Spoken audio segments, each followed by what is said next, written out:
The Super Mario Galaxy movie is going to outperform Toy Story 5 because, unlike Disney, this is actually an original idea following a more popular set of characters that have endless room for growth and potential. There are no more stories to be told with these toys, is what it boils down to. And everyone agrees this has been the case since Toy Story 3. However, Disney has been in a creative rut since that movie released because they have been unable, completely incapable of producing anything that has the same kind of impact or inspiration that their classic films had. They have not been able to make movies that people actually want, and so they have been increasingly reliant on doing endless sequels, reboots, remakes, and just completely failing at producing anything new. There have been a handful of movies that have been well received over the years. I'm particularly fond of Tangled, but that was 15 years ago. Like, the simple fact of the matter is, Disney is a company that should be putting out hits near constantly, and it just doesn't happen. Okay, the mere fact that Toy Story is getting a fifth entry should be something that should be a major controversy and which should inspire a lot of backlash from the community. But, just like with Toy Story 4, this thing is going to get produced, it's going to get made, people are going to go see it because, well, we've always loved Toy Story, with no real thought or consideration into the obvious decline in popularity, in success, in just relevancy. Like, there is this very stubborn refusal to acknowledge that Disney is not half the company that Nintendo is right now. Okay, Nintendo is way more popular with way better brands, and there's just no getting around it. But the American public just refuses to acknowledge it because, in acknowledging that, they would be acknowledging that the American entertainment industry is a joke, that they've produced absolutely nothing of value for the past 30 years, that all of your iconic brands like Star Wars, Star Trek, The Matrix, 22 Jump Street, Dexter, Game of Thrones, everything for the past 30 years has been complete and total horseshit. And not only is not very good and not worth your time, but is straight up toxic and detrimental to society as a whole. Pokemon, and I think Japanese media in general, promotes good values, a strong sense of community. It does a great job in kind of inspiring people to be better and telling very well written, engaging stories. It's remarkable how, when you get into things like say Super Sentai, how much better they are than comic book slop. How they actually have unique characters, settings, storylines, how they actually manage to grow and evolve. And this is far from an isolated incident, it's just Japan has had higher quality animation, video games, and films forever now. And we're now at the point where they are straight up, having an American studio produce a Japanese movie for worldwide audiences. And, the Super Mario Bros. Movie to begin with became one of the most successful movies of all time, even if the general public still refuses to acknowledge it. It was a major, major success, and we are now on the verge of the sequel, the legendary Super Mario Galaxy. It is going up against Disney's most iconic brand, Toy Story, and is going to completely and totally rape it. It is going to be straight up Felice Johnson on an unsuspecting prisoner, right?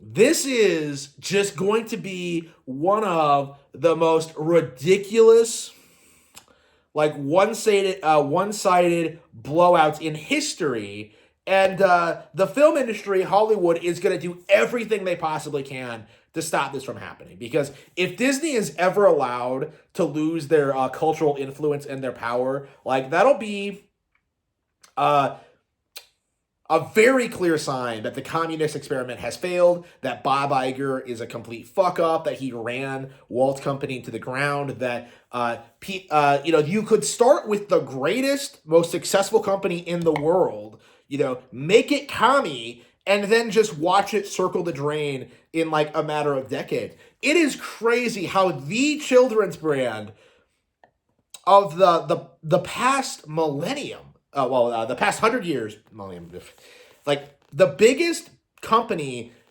entertainment company of the past 100 years, could rise to prominence and get stomped by a Japanese company by simply producing things that people actually want to see.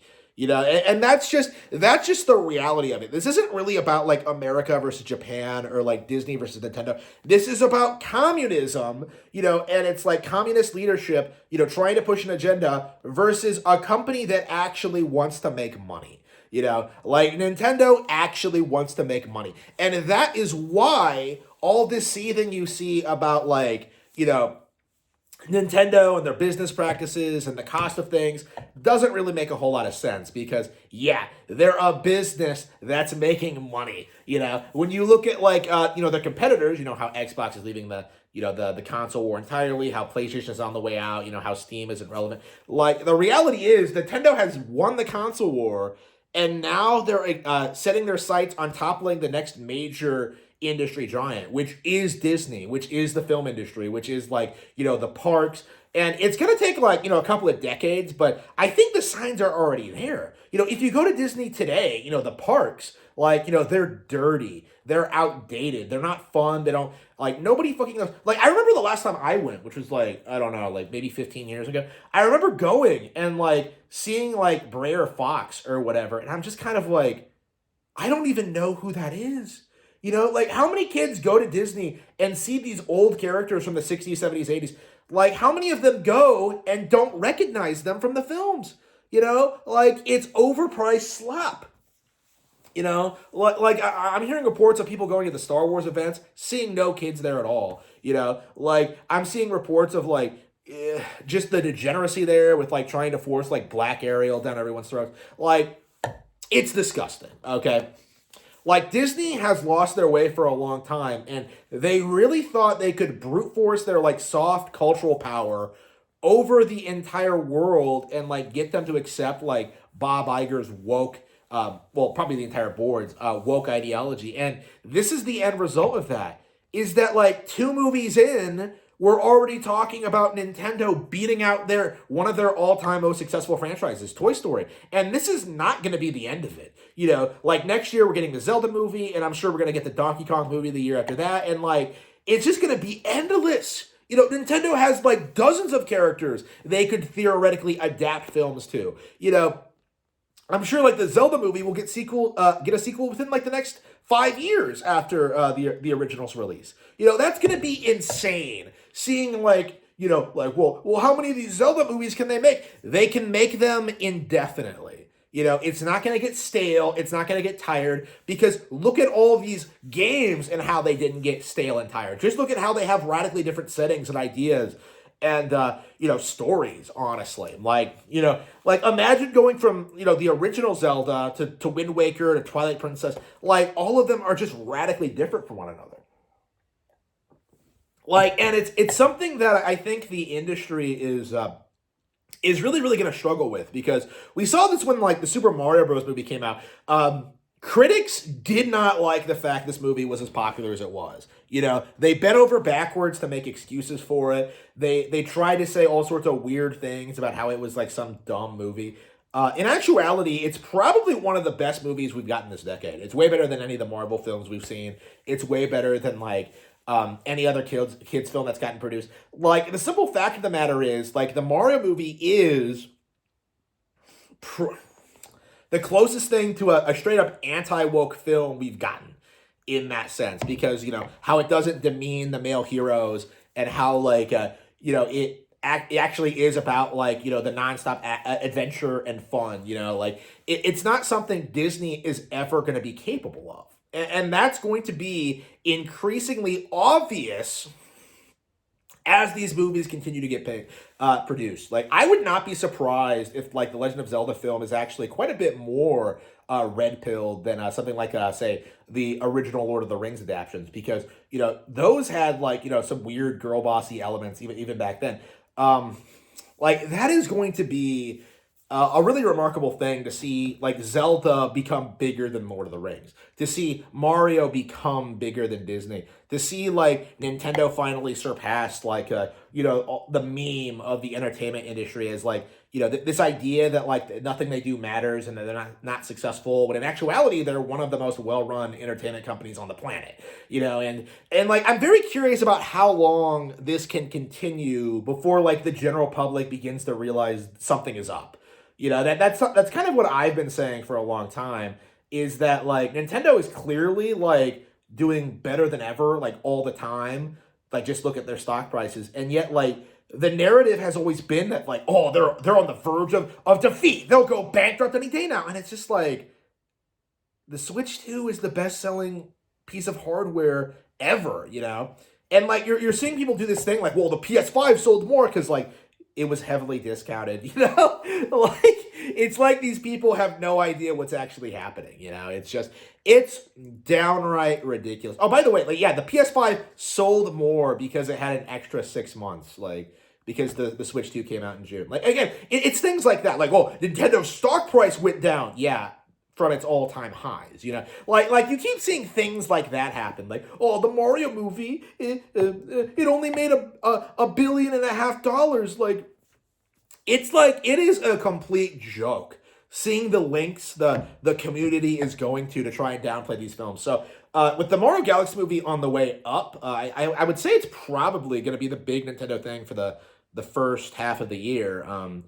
I think we're going to enter that phase where you're going to see Disney fans becoming more antagonistic to Nintendo fans. You're going to see them seething a lot.